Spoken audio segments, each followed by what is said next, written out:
지금 여당 국민의힘 그 전당대회에서 또 큰 논란 중에 하나가 이 당원 명부 유출 논란이 있었어요. 왜냐하면 이 김기현을 응원하는 그런 문자를 막 돌렸는데 알고 보니까 그 연락처를 알 수가 없는 당원한테까지도 전달됐다 이거야. 그래서 당원 명부가 노출된 거 아니냐라는 지금 의혹을 사게 됐거든요.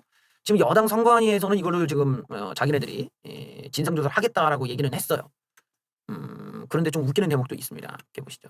선관위에서 김기현 선거 지원용 당원 명부 유출 의혹에 진상조사를 하겠다고 했습니다. 그런데 정작 웃긴 거는 조사 시점은 미정이다. 말만 이렇게 하고 조사는 안 한다는 거지 결국엔. 책임당원 명단 일부가 유출됐다는 의혹이 제기됐는데 당 선거 관련해서 진상조사에 착수한다고는 했지만 다만 선관위는 진상조사 시기와 전당대회는 관련이 없다는 입장이라 이 황당한 입장을 보여줬네. 안철수 쪽의 반발이 예고된다. 안철수 쪽에서는 당원 명부가 불법적으로 유출되고 특정 후보에게 유리하도록 선거에 이용되는 경우 공정성을 해치지 않냐. 그러니까 이걸 제대로 파악해서 이걸 제대로 잡아줘야 되는 거 아니냐. 그래서 이게 김기현에게 유리하게 된 만큼 전당대회가 열리기 전에 결론을 내야 되지 않냐라는 건데 선관위에서는 뭐라고 하냐. 전당대회와 진상조사 시기는 별 상관없지 않냐. 전당대회 이후에라도 진상조사하겠다는 입장이다.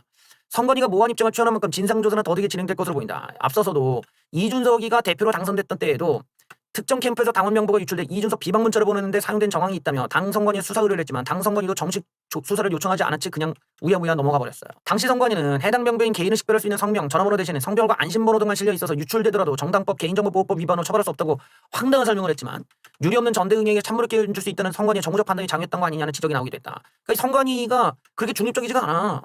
얘네들은 그냥 한마디로 말하면 좀 이제 그 전형적으로 그 공천 받으려고 하는 꼰대들 편에 서 있는 애들이거든. 그러니까 뭐 안철수 쪽도 그러고 뭐 선거 자체가 좀 아주 그냥 개판 3분 정도로 가고 있는데 이걸 선관위가 바로 잡아주질 않고 오히려 김기현 쪽에 유리하도록 지금 기울어져 있으니까 볼만한 지금 상황인 거죠.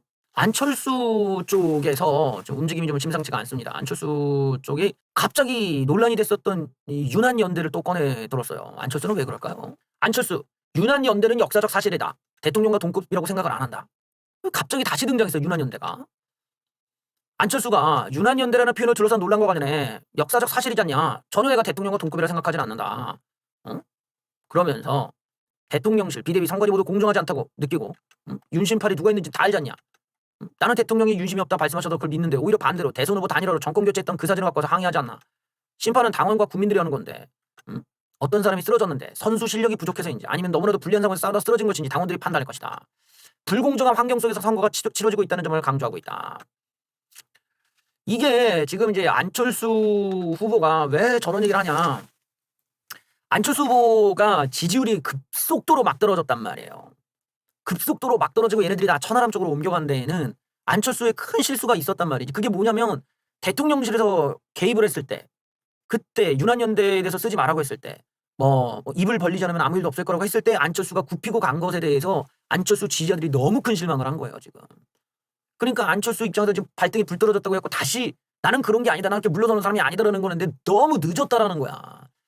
그러니까 안철수가 애초에 자기의 어떤 캐릭터, 자기의 신념, 자기의 위치, 방향 이거를 바로 잡고 대통령실에 나왔을 때 건방지게 어디 대통령실이 대통령도 아닌 주제에 주둥이를 연이러고 들이받으면서 갔어야 돼. 그럼 안철수 와 이러고 그러면은 뭐 안철수가 이렇게 안 됐지. 근데 안철수가 그때는 굽히고 그런 부당한 행위에 대해서 굽히고 말도 못하는 그 꼴을 보면서 어느 지지자가 만족을 하겠냐 이거야. 아주 실망스러우니까 사람들이 안철수를 지지했다가 너무 좀 사람이 힘이 없어 보여서 바꿨다. 이런 쪽에 이제 사람들이 늘어나니까 안철수가 그걸 의식 안 할 수가 없는 거예요. 이 지지율 조사가 확 떨어지고 있으니 물어보는 거야. 이거 왜 그러냐 했더니 사람들이 얘기할 거 아니야. 그때 당시에 실망이 컸다. 그때 당시 얘기를 다시 꺼내는 거예요. 나는 유난연대가 맞고 더 이상 굽히지 않겠다. 근데 뭐 어떻게 버스는 떠났지 뭐. 그러니까 안철수 후보는 자신이 조금 어떤 그 이미지가 좋은지 자기에게 어울리는 게 뭔지를 제대로 알았다면은 그런 식으로 굽히지는 않았겠지. 근데 완전히 윤핵관들 마냥 나경원 마냥 그게 우유부단한 정치인의 전형인데 그게 구태잖아 구태.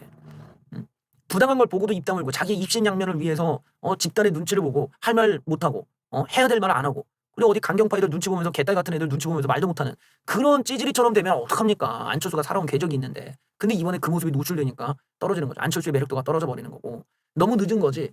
그러니까 애초부터 컨셉을 절대로 여기서 밀리면 안 된다라는 그 지점이 있는데 안철수는 매번 그래. 모든 선택이 항상 그렇게 정치적 선택이 항상 그 오류들이 있었다. 절대로 박원순한테 양보하면 안 되는데 양보를 하고 당을 뛰쳐넘으는데 뛰쳐나와.